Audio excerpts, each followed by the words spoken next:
même s'il nie s'être disputé avec Delphine Jubillard la soirée précédant sa disparition. Un détail troublant pourrait cependant incriminer son mari Cédric.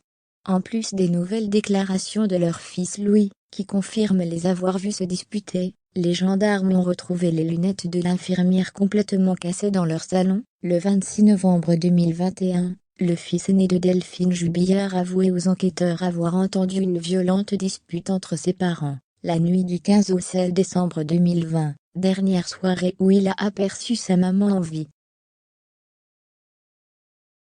Si Cédric Jubillard a de son côté toujours nié s'être disputé avec son épouse et ce soir-là, un autre détail troublant a cependant attiré l'attention des gendarmes. Une paire de lunettes que portait régulièrement l'infirmière d'Albi a été retrouvée complètement cassée dans leur maison de Cagnac. Les mines.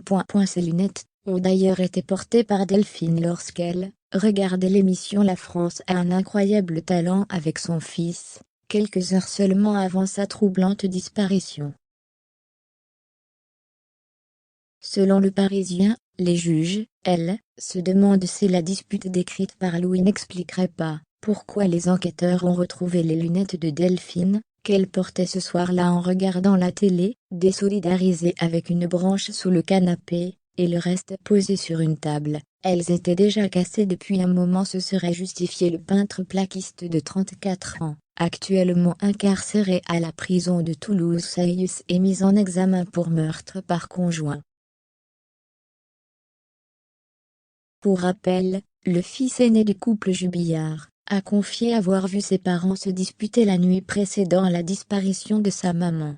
« Je me souviens qu'ils se poussaient, je les ai vus, parce qu'un fait j'étais descendu de mon lit, la porte était un petit peu ouverte et je regardais, ils se poussaient avec les deux bras, une fois papa, et une fois maman. » avait-il déclaré face aux gendarmes.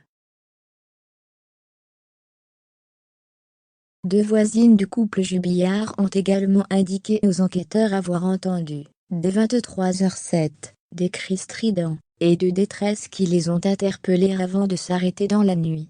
Ce soir-là, elles disent aussi avoir entendu les chiens du couple Jubillard aboyer très bruyamment. Considéré comme le suspect numéro 1 dans cette affaire, le mari de Delphine Jubillard, de nouveau en couple avec Séverine depuis avril 2021, clame toujours son innocence et nie toute implication dans la disparition de l'infirmière d'Albi.